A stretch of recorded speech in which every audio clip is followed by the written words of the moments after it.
Antoinette Frank stood in the cramped kitchen of the Kim On restaurant, a 9mm pistol clutched in her hand. Kneeling on the dirty floor at Frank's feet were 17-year-old Quang Vu and his 24-year-old sister, Ha. Quang was an altar boy at St. Bridget Catholic Church. He played high school football and wanted to be a priest. Ha was considering becoming a nun. Both worked long hours at their parents' restaurant. Frank fired 9 bullets into them. Ha Vu died instantly. When detectives found her, she was still on her knees, her forehead resting on the floor. Quang took longer to die. Frank shot him repeatedly in the chest and back, but his young athlete's heart continued to beat. Frank heard him trying to talk, so she shot him again, this time firing 2 bullets into Quang's head. Frank and her partner in crime, an 18-year-old thug named Rogers Lacaze, ransacked the Bullard Avenue restaurant until they found what they were looking for: money. Frank and Lacaze bolted through the dining room. On their way to the front door, they passed Ronnie Williams. Williams was a 25-year-old New Orleans police officer assigned to the 7th District. His shift had ended at 11 p.m., and he had come straight to the restaurant to work a security detail. Williams needed the extra money. 10 days earlier, his wife had given birth to the couple's second son, Patrick. Still in his police uniform, Officer Ronnie Williams was face down behind the bar in a pool of blood. He'd been shot twice in the head and once in the back. Lacaze had Ronnie Williams's gun and his wallet. Outside, Frank and Lacaze piled into a battered 1977 Ford Torino. As the car screeched out of the parking lot, a sun-yellowed cardboard sign fluttered on the dashboard in front of the steering wheel. Printed on either end of the foot-wide rectangular placard was the star and crescent symbol of the New Orleans Police Department. In the center of the sign, between the symbols, were the words, "New Orleans Police Officer on Duty." The sign and the car belonged to Officer Antoinette Frank, a New Orleans cop who worked out of the 7th District. She, too, had just gotten off at 11 p.m. Frank was on the same platoon and worked the same shift as Williams. The two officers had worked together every day for more than a year. Few would deny that in 1995, the New Orleans Police Department was in sad shape. The agency was losing about 100 officers per year, many of them fired or arrested, and hiring only half that many.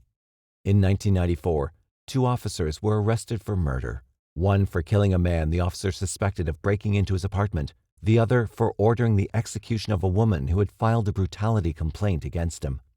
Then, in December 1994, the FBI arrested 10 New Orleans cops on federal drug trafficking charges. CBS's Mike Wallace branded New Orleans the #1 city in the nation for police brutality and corruption. Mayor Mark Morial told Time magazine, "I inherited a police department that was a shambles." By the start of 1995, things were bad, but they were about to get a lot worse. Officer Antoinette Frank, the woman who had become the poster child for police misconduct and the living symbol of a department gone bad, had just met Rogers Lacaze.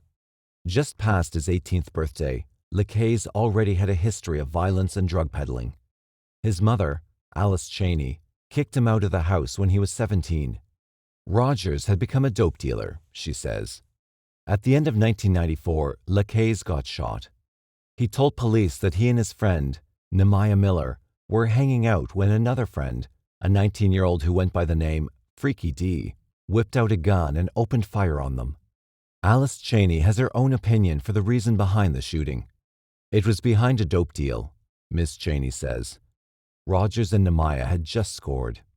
Miller died. Lacaze went to the hospital. One of the investigating officers was Antoinette Frank. Frank said she always wanted to be a police officer. Born in Opelousas, she was a member of the Opelousas Junior Police and the New Orleans Police Explorers. When she turned 20, Frank applied to the New Orleans Police Department. Almost immediately, Frank's application ran into problems. The Applicant Investigation Unit discovered Frank had been fired from Walmart and had lied about it on her application. She also scored poorly on 2 standardized psychological evaluations. The psychologist who reviewed Frank's tests recommended a psychiatric interview. Dr. Philip Scuria, a board-certified psychiatrist, evaluated Frank on 14 characteristics relevant to the job of a police officer. He rated Frank as unacceptable or below average in most. In his report, Dr. Scurria wrote that Frank seemed shallow and superficial. He concluded by saying, "I do not feel that the applicant is suitable for the job of police officer." Apparently depressed over her faltering job prospects, Frank disappeared. She left a half-baked suicide note addressed to her father at a downtown office building. Her dad filed a missing persons report, but Frank turned up the next day. Less than 3 weeks later, the police department hired her anyway. After Lacaze got out of the hospital, he started getting regular visits from Officer Frank. She took him shopping for new clothes. She got him a pager and a cell phone. She even rented him a Cadillac. Frank became obsessed with him, Lacaze says. She started driving him around in her police car. She even answered calls with Lacaze and introduced him as her trainee. 2 officers from the 7th District once saw Lacaze driving Frank's patrol car. Then, the 2 of them started hatching a plan to rob the Kim On restaurant. Frank had been splitting the security detail at the family-owned Vietnamese restaurant with Officer Ronnie Williams for months. During that time, the Vu family, who owned the restaurant, grew close to Frank and Williams. They treated Frank almost like a member of the family. The Vus took a real liking to her, Frank's ex-partner says. I mean, they were in love with this girl. They bought her presents for this, presents for that, anything she wanted, anything she needed, they gave her. Frank knew the Vus distrusted banks. She also knew they kept all their money in cash. During the weeks leading up to the robbery, Frank acquired a 9mm pistol from the NOPD evidence room. 2 weeks before the murders, she reported the gun stolen. Lacaze was with Frank when a police officer arrived at her house to take the report about the stolen gun. Lacaze later told detectives that the report was bogus. The pistol hadn't been stolen. Just hours before they robbed the Kim On and murdered 3 people, Frank and Lacaze stopped at Walmart to buy a box of 9mm bullets. Frank was on the clock, wearing her police uniform and driving a patrol car. As soon as they heard the explosion of gunshots from the dining room, 23-year-old Cha Vu and her 18-year-old brother Kwok ran and hid in the restaurant's walk-in cooler. Cha slammed the door shut as Kwok killed the lights. The 2 of them huddled in the cold darkness. Through the glass doors at the front of the cooler and a window overlooking the kitchen, the pair caught glimpses of Frank and Lacaze as they rummaged for cash. They heard shouting, crying, more gunshots. Then silence. After she was sure Frank and Lacaze had left, Cha crawled into the dining room. Her cell phone was in her purse on a shelf beneath the bar. She saw Ronnie Williams' body on the floor. I saw Ronnie was lying with all the blood around him. That's when all my confidence was gone because the person that protects us was lying right there, Cha later said. Cha grabbed her cell phone and scrambled back into the cooler. She dialed 911 but couldn't get through. She called a friend and begged him to call the police for her. The friend asked what happened. The battery in Cha's phone died. Kwok slipped out of the back door and ran to a friend's house to call police. On the way out, he passed the bloody bodies of his brother and sister. Several blocks away, Frank was fuming. One of the bitches got away, she told Lacaze. Frank had seen Cha and Kwok inside the restaurant when she and Lacaze went in, but she'd lost sight of them and couldn't find them again. After dropping Lacaze off at his apartment, Frank drove to the 7th District. There, she hopped into a patrol car and raced back to the restaurant. She had a second gun, a .38 revolver tucked into the waistband of her jeans. Sergeant Eddie Rance, who supervised the homicide investigation, says, "There's no doubt in my mind she went back there to kill the rest of them. Whether that was Frank's intent, she never got the chance." Cha hid in the cooler until she saw police officers in the parking lot. Then she bolted out the front door and dove into the arms of Detective Yvonne Favre. Frank stayed at the restaurant. She caught a break because Cha was so scared she would only speak Vietnamese at first. In the initial confusion at the crime scene, lead investigators Sergeant Eddie Rance and Detective Marco Dema had no idea that the young 7th District officer was one of the shooters. They thought they'd caught a break because one of their witnesses was a trained police officer. When the detectives questioned her, Frank told them she had been in the kitchen getting something to drink when she heard gunshots in the dining room. She said she tried to push all the employees out through the back door. Han Kwong wouldn't leave, Frank said. They stayed in the kitchen. Frank told Rance she drove to the 7th District station to report the shooting. But Frank had a cell phone and a police radio with her. Why didn't she call instead of wasting time driving to the station? Rance asked. Why did she leave everybody, including a wounded police officer, behind? That's when she started talking about Rogers Lacaze, Rance said. Frank wasn't a witness, the veteran detective realized. She was a suspect. I wanted to vomit, Rance recalls. Soon enough, Shaw calmed down and told her story in English. Kwok returned to the restaurant and also told the detectives what happened. Rance and Demma had heard enough. Rance approached Chief Richard Pennington in the parking lot. Pennington, a veteran detective, had been on the scene for a while but was letting the detectives run the show. I told the chief, we're about to book this moron with 3 counts of first-degree murder, Rance says. Later, at police headquarters, with a tape recorder in front of her, Antoinette Frank confessed to shooting Ha and Quang Vu in the restaurant of the Kim On restaurant. Her justification was simple. Rogers Lacaze made her do it. The robbery, Frank said, was all Lacaze's idea.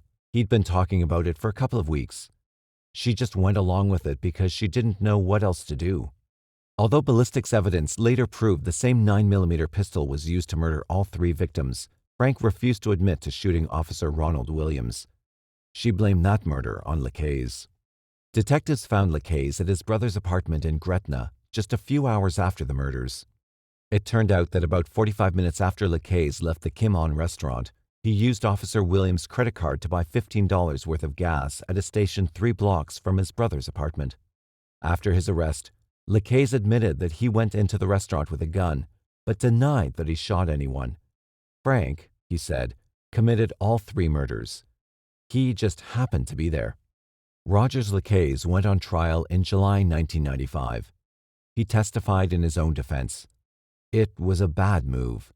Against his attorney's advice, Lacaze, a high school dropout with an IQ later measured in the low 70s, pitted himself against lead prosecutor Glenn Woods.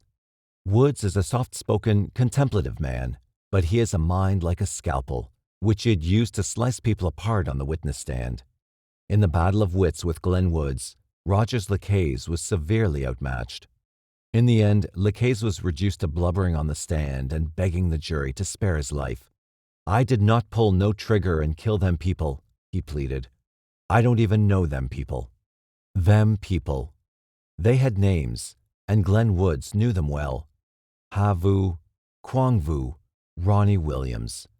Seeking justice for them was one of the defining moments of Woods' career. They were people. They had a life. They had aspirations. They had dreams, he says. The jury convicted Lacaze of murder and recommended he be put to death. Antoinette Frank went on trial 2 months later.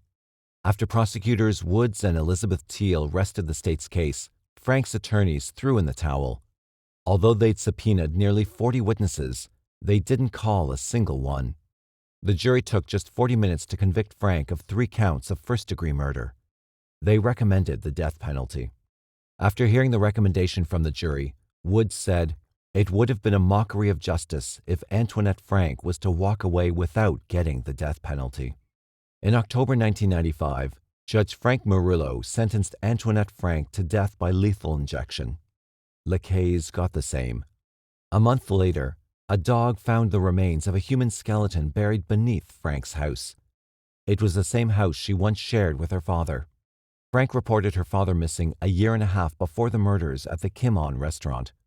There was a bullet hole in the skull. A decade after the case that rocked the New Orleans Police Department and outraged the city and the nation, much has changed. Under Chief Richard Pennington, the police department completely revamped its hiring practices. It weeded out bad officers and hired good ones.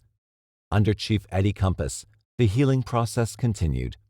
Still, as bad as the old hiring system was, in the case of Antoinette Frank, it worked, at least initially. The police department had a minimum of 4 glaring indicators of Frank's unsuitability for the job before they hired her. Lying on her application and pre-employment interview, 2 failed psychological evaluations, her disastrous interview with the department psychiatrist, her strange disappearance and half-hearted suicide note, all were well known to NOPD before they offered Frank a job. So why did they hire her? In the early 1990s, the department was severely short-handed. They needed anyone who could fit into a police uniform. Crime was ripping the city apart.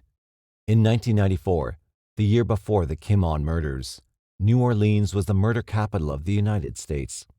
The residency requirements restricted the police department to hiring only those applicants who lived within Orleans Parish.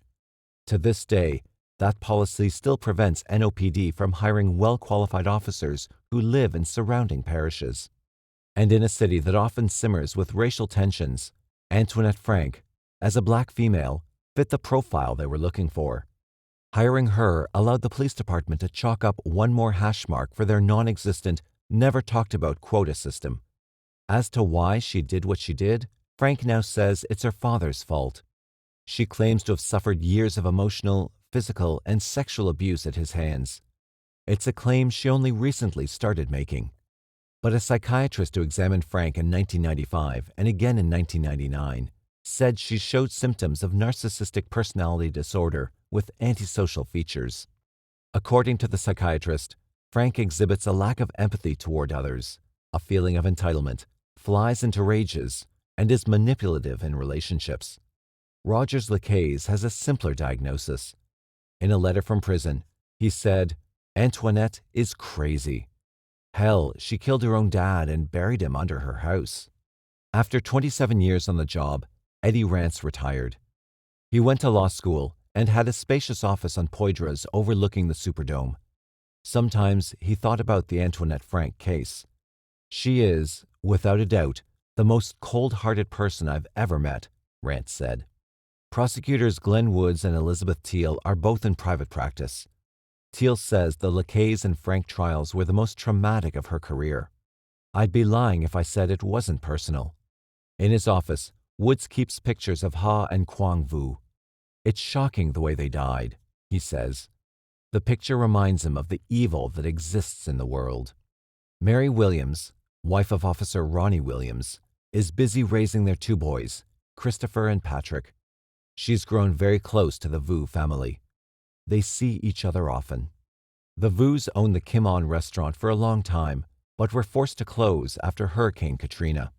Antoinette Frank and Rogers Lacaze were now on death row, waiting to die and blaming everyone else, including each other, for what happened. Frank currently resides at the Louisiana Correctional Institute for Women in St. Gabriel, Louisiana, the only woman on the state's death row. Lacaze was resentenced to life imprisonment without parole on December 13, 2019. He is serving his sentence at the Louisiana State Penitentiary, also known as Angola, in West Feliciana Parish.